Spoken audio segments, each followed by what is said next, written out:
እዚህ ውስጥ ካለሽ የሚሰሪ ስራ ሺቲ አለች የታለች? እኔ እኮ አሁን የፈለኩት ከተነሰኝ ማዛ የሚል ስም አጨሪ ለጌታ አሜን ሃሌሉያ።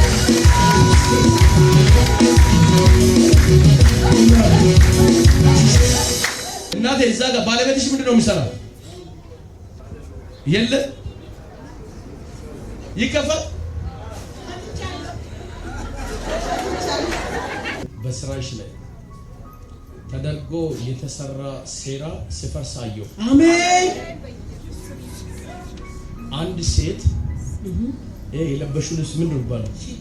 ሺቲ ብዬ ነው የጠራሁት። ስሙ ጦንቃይ ቤት ስላለ ነው ዛሬ የጠራሁት። ይሄን ሺቲ ወስዶ በፍየል ደም ቀብቶት ሰቅሎ ቀን 19 ስምሽን እየጠሩ የሷ ነገር ይዘጋ ይበተን ይበላሽ እያሉ ይደግማሉ። እኛ ክርስቲያኖች ልጆቻችሁ ከፍ አድርጉ፣ ድግምቱን እናፈርሳለን። ከፍ አድርጉ እስቲ ሟርቱ ፈርሷል በሉ። ሟርቱ ፈርሷል፣ ድግምቱ ፈርሷል በሉ። ድግምቱ ፈርሷል። ከዛ ቀን ጀምሮ አታውቅም። አንዳንድ ጊዜ እየመጣ እንደ ራስ ምታት አካፍሎ ያመሻል። ልክ ነው።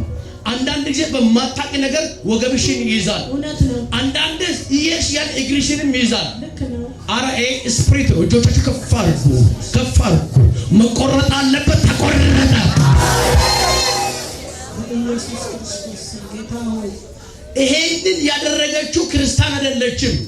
ሌላ ቤተ እምነት የሆነች በአንቺ ህይወት ላይ እንድትሰቃይ አንደኛ በቅላትሽ ላይ ይቀነች፣ ሁለተኛ በስራሽ ላይ ቀነች።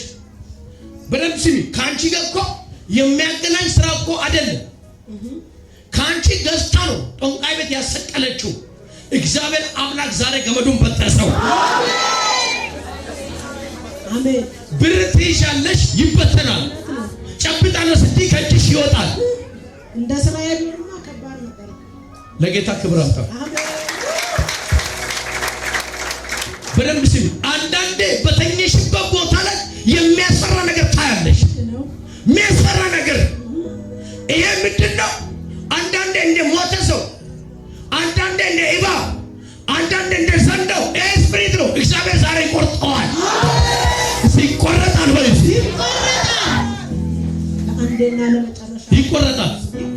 እስከ ዛሬ ወጥተሽ የገበሽው ታማኝ በመሆንሽ እግዚአብሔርን ስለምታስቀድሚ በሁሉ ነገር ስሙን ስለምትጠሪ ሰምቼሽ ነው ያከበርኩሽ አለ። አሜን። እጆቻችሁ ከፍ አድርጉ፣ ከፍ አድርጉ። ትጠፊያለሽ የሚል እየሰማ ትበሻለሽ። አሜን።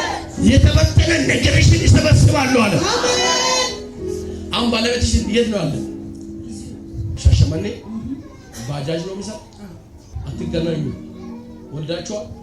ለልጆች አሉ። ነይ ጨብጭኝ እናቴ።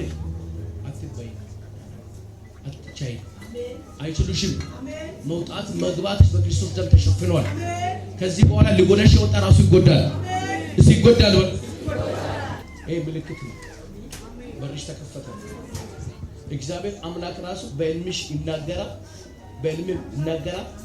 ወዴት እንደሚመራ እሱ ራሱ ይነግረሻል። ያ እሱ የተናገረው ነገር አትጠፊ። ታረቂ ካለ ትታረቂያለሽ። ደርሻለሁ። እግርሽ ተቀብ። ደጋሚ የሰራ ሴራና ስርዓት ሁሉ ፈርሷል።